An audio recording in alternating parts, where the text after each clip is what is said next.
అదే RTV app వార్తల్ని క్షణాల్లో చదివే అవకాశం ఉంటుంది. ఒక న్యూస్ పేపర్, ఒక టెలివిజన్ ఛానల్ మీ చేతుల్లో ఎప్పుడూ ఉంటాయి.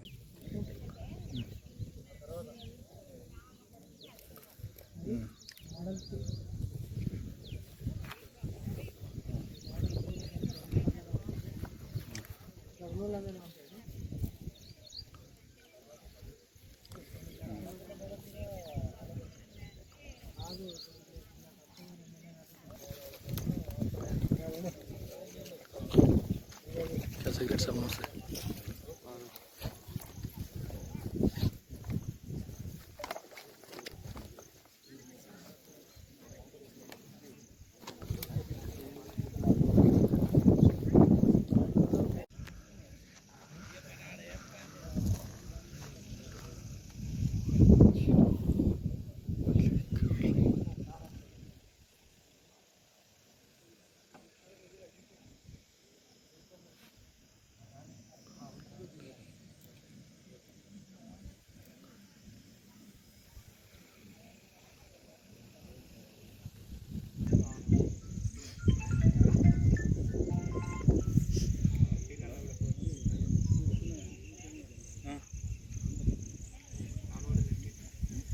ఎవరి మీద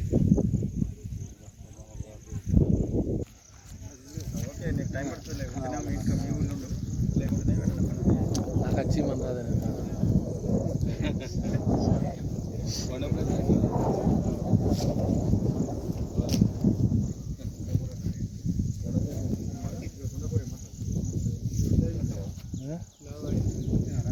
సుఖానికి వచ్చినాక బాగా అవుతుంది సుఖానికి వచ్చినాక అవుతుంది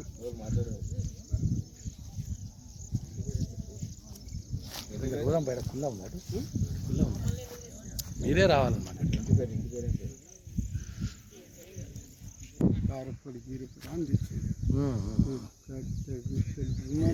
ఏమైనా నీకు ఆ గూడెమే కరెక్ట్ అక్కడి గూడెం చేసినప్పుడు ఇది రాదులే పోష గూడెం చేసినట్టు ఇది ఉండదులే అని నేను అప్పుడు లేదు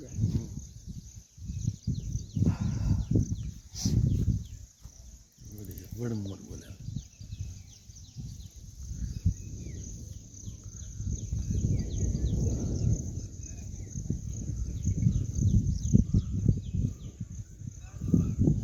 కంపార్ట్మెంట్ ఏమైనా ఐడియా ఉందా?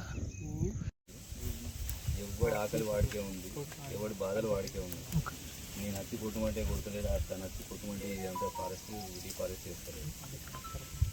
కాకపోతే ఏంటంటే సార్ ఇప్పుడు మీరు చెప్పినటువంటి ఆ 2004 అవి సాల్వ్ చేయబడ్డాయి అంటే 2004లో ఇక్కడ ఉన్న వాస్తవం కల్టివేషన్ జరుగుతుంది. కల్టివేషన్ మీన్స్ అంటే సార్ కల్టివేషన్ అంటే వాళ్ళు పంట తీయనివ్వలేదు కాదు తీయనివ్వలేదు. దానికి సంబంధించిన ఆధార్ ఫొటోస్ అవి ఉన్నాయి. అప్పుడు ఉన్నటువంటి ఆ కేసులలో ఉంటాయి, నా దగ్గర కూడా ఉండే కానీ అసలు మిస్సింగ్ ఉన్నాయి అవన్నీ. అదే ఒకవేళ అవి కనుక ఉంటే వెంటనే ఏం చేసిందంటే 2008-9 ప్రాంతంలో పరిష్కారం అయిపోయినాయి. అవన్నీ దాదాపు ఎక్కువలో ఎక్కువ 15 వరకు వచ్చేసినాయి, 15-16 వరకు కూడా అన్ని పరిష్కారం చేసేసి అయిపోయింది. అవును సార్. మళ్ళీ ఇప్పుడు కొత్తగా అంటే ఏమవుతుందంటే మనం ఏదో కొత్తగా సృష్టించినట్టే అని అనుకుంటారు పైవాడు, అంతే కదా. సహజంగా ఇప్పుడు వస్తున్నాయి అంటే ఏమన్నట్టు ఇప్పటి వరకు ఏమైనాయి అనేది వస్తుంది. మీరే కొత్తగా ఫ్యాబ్రికేట్ చేశారు, కొత్తగా సృష్టించారు అనేటువంటిది వస్తాయి. ఇక దానికి మనం ఒక్కటి ఏదో గేట్ తెరిచినామంటే ఇక మొత్తం అన్నీ వచ్చేస్తాయి. ఇక గేట్లు మనం చాలా తిరగాల్సి వస్తుంది. ఇక దానికి అర్థం ఉండదు. ఇక ఇదేమీ ఆగదు. ఇక అదంతా చట్టానికి లోబడి మీకేమైనా హక్కులు ఉంటే మేము ఉన్నది పరిష్కరించడానికే, కాపాడడానికి, సమస్యల్ని పరిష్కరించడానికి. అప్పుడే పరిష్కారం జరిగి ఉంటే ఇప్పటిదాకా రాకుండే సార్. మీరు అన్నట్లు పరిష్కారం 17 వరకు చేయబడ్డాయి అని అంటే 17 వరకు చేయబడి ఉంటే ఇప్పటిదాకా రాకపోతుండే, ఇంత దూరం రాకపోతుండే. చేయలేదు. ఏ ఆఫీసర్ కూడా ఈ ఉన్నోళ్ళు సరే పేదలు ఉన్నారా వీళ్ళు ఉన్నోళ్ళు ఉన్నారా అని కనీసం ఎంక్వైరీ చేసి మరి భూమి ఇప్పుడు ఆదివాసీలలో కూడా కొంతమందికి అంతకు ముందు నుంచి తాత ముత్తాతల అప్పటి నుంచి కొంతమంది భూములు ఉన్నాయి. మరి వాళ్ళకు భూములు ఉన్నోళ్ళు ఉన్నారా లేకపోతే వీళ్ళు నిజంగానే వాళ్ళకి అవసరం ఉండి రిక్వైర్మెంట్ ఉండే చేసుకుంటున్నారా అని ఎంక్వైరీ చేయలేదు. ఇప్పుడు మీరు అన్నట్టు 2004లో చట్టం చేసి 2005లో అమెండ్మెంట్ చేసిరో ఏం చేసిరో అప్పుడే చేసి ఉంటే ఈ 25 ఏళ్ళ నుంచి 20 సంవత్సరాల నుంచి ఇంత దూరం దగ్గర రాదు కదా. సరే ఇక అది మనం ఇప్పుడు మీరు అన్నదానికి కాంక్రీట్గా ఎవిడెన్సెస్ అవి లేవు కదా. మీరు ఉంటే చెప్పండి, చూద్దాం, దాన్ని పరిశీలిద్దాం.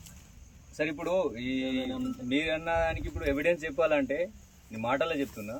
ఇప్పుడు ఇది లింగాపూర్ బీట్ కదా, ఇదంతా లింగాపూర్ కంపార్ట్మెంట్ అంటే ఏదో బీట్ ఏదో అంటారు కదా, ఇదే బీట్ అక్కడి నుంచి ఆ మాకలపేట నుంచి ఇక్కడి వరకు ఒకటే. ఆ పోరాటం ఎప్పుడైతే 2004లో చేసిరో 3లో చేసిరో భూమి కావాలని కొట్టుకున్నారో అంతా వీళ్ళు ఒకటే.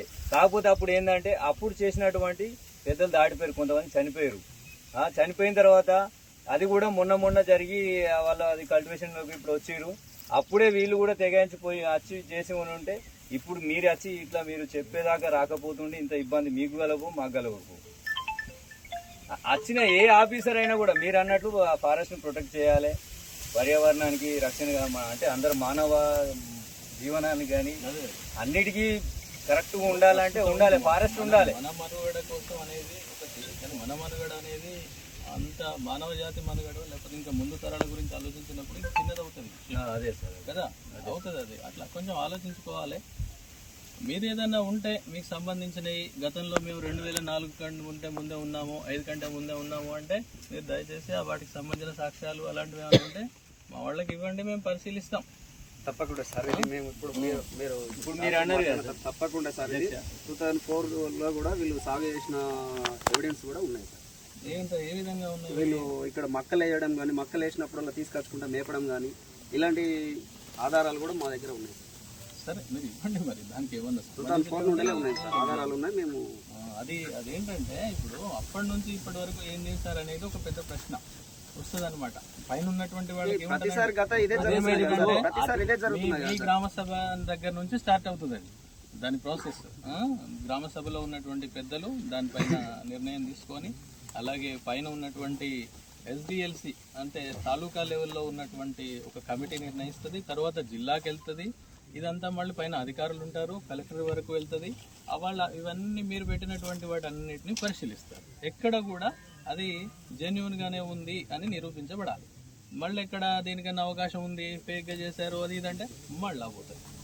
అట్లా మీరు అట్లా ఏమైనా జెన్యున్గా ఉంది, పక్కా ఉంది అనేటువంటిది ఉంటే మీరు పెట్టండి, దాన్ని పరిశీలించండి. సరే నేను చెప్తున్నా కదా, నేను దాంట్లో లేదు. మీకు ఎవరికో అన్యాయం చేయాలని మాకు ఎందుకు ఉంటుందండి? మళ్ళీ ఇంకోటి, వాళ్ళు ఎవరో చేశారు వీళ్ళు ఎవరో చేశారంటే ఒక తప్పు ఇంకో తప్పుకి పరిష్కారం కాదు, గుర్తుపెట్టుకోండి. అది వాడు చేస్తుంటే వాడు ఎవడని చేస్తున్నాడు, చట్ట ప్రకారం మేము ఏం చేయాలో అది చేస్తాం. వాళ్ళు మాకేమి దగ్గర వాళ్ళేం కాదు, వాళ్ళు చుట్టాలేం కాదు, మాకు వాళ్ళకి ఏమి ఉండదు. ఎవరికైనా మా దృష్టికి వచ్చినప్పుడు తప్పనిసరి ఫారెస్ట్లోకి, మా పరిధిలో ఉన్నటువంటి ఫారెస్ట్లోకి చొచ్చుకొని వచ్చినప్పుడు, ఎంక్రోచ్ చేసినప్పుడు, జంతువులు చేసినప్పుడు, చెట్లు చేసినప్పుడు మేము చేయాల్సిందే చట్టపరంగా ఖచ్చితంగా చర్యలు తీసుకుంటాం. దీనికి వాళ్ళు వీళ్ళు అనేది మాత్రం ఏం లేదు. ఇప్పుడు పేదరికం అదంతా మీరు అన్నారు, నేను అగ్రీ చేస్తాను, అందులో డౌట్ లేదు. పేదరికం అనేటువంటి అది చెట్లు కొట్టడం అనే దానికి పరిష్కారం కాదు. పేదరికం అనేది జవాబుగా రాదు. కరెక్టే కాబట్టి 20 తరాలు సార్, ఇప్పుడు ఎన్ని తరాలు దాటిపోయినా మేము ఇదే పరిస్థితులు ఉంటున్నాం అంటే మేము ఆలోచించాలి కదా సార్. మీరు కూడా కరెక్ట్ అంటే ఎన్ని తరాలు దాటిపోయిన తర్వాత కూడా మా ఇండ్లకు డోర్లు లేవు. ఇప్పుడు చెట్లు తీసుకొస్తున్నారు, అమ్ముకుంటున్నారు, అని ఎక్కడ దొరికితే అక్కడ కేసులు పెట్టుడు, అది దాంతో లాభపడ్డోడు ఎవడు? బయట ఉన్నోడు. వాళ్ళని మోటివేట్ చేసి వీళ్ళు తీసుకొచ్చేటువంటి చెట్లతోటి వాళ్ళు కోట్లు గడించుకున్నాడు, కనీసం కిటికీ లేవు ఇండ్లకు. అంటే ఇలాంటి దీన పరిస్థితులు ఉన్నా కూడా ఏ ఆఫీసర్ వచ్చినా కూడా మోటివేట్ చేయడం, అప్పటి మంది చెప్పి అంటే సారీ మీరు దయచేసి మీరు తప్పు అనుకోకండి, అందరూ బాగుండాలని చెప్తారు. ఈ చట్టాల మూలంగా అంటే దీన్ని ఎంకరేజ్ చేయడం మూలంగా మీరు కేసుల పాలై ఇబ్బందుల పాలవుతారనే చెప్తారు. ఇన్ని తరాల నుంచి ఇదే పని జరుగుతూ పోతుంటే మరి ఎప్పుడు వీళ్ళకు ఆ బాధల నుంచి విముక్తి కావాలి? అంటే ఇదే కొడితే అవుతుంది అంటే మరి వాళ్ళకి ఆధారం లేదు, మరి ఆధారం లేదు. సార్ ఇంకోటి పేదరికం పరిష్కారానికి మన డిపార్ట్మెంట్, ఫారెస్ట్ డిపార్ట్మెంట్ యొక్క పాత్ర తక్కువగా ఉంటుంది. అవి రెవెన్యూ కావచ్చు, లేక ఇతర వెల్ఫేర్ డిపార్ట్మెంట్స్ ఉన్నాయి కదా, వాటి నుండి మీకు కావాల్సినటువంటి. ఓకే సార్, ఇప్పుడు ఈ ఫారెస్ట్ డిఫారెస్టైజేషన్ చేయడం మూలంగా మానవాళికి కానీ జంతు జీవనానికి కానీ అన్నిటికీ, వర్షానికి కానీ అన్నిటికీ ఇబ్బంది అవుతుంది అంటున్నారు. అంటే నేను అది పర్సనల్ అడుగుతున్నా. మరిన్ని వీడియోస్ కోసం ఛానల్ ని సబ్స్క్రైబ్ చేయండి, లేటెస్ట్ అప్డేట్స్ కోసం వాట్సాప్ ఛానల్ ని ఫాలో చేయండి, అండ్ లింక్ డిస్క్రిప్షన్ లో ఉంది.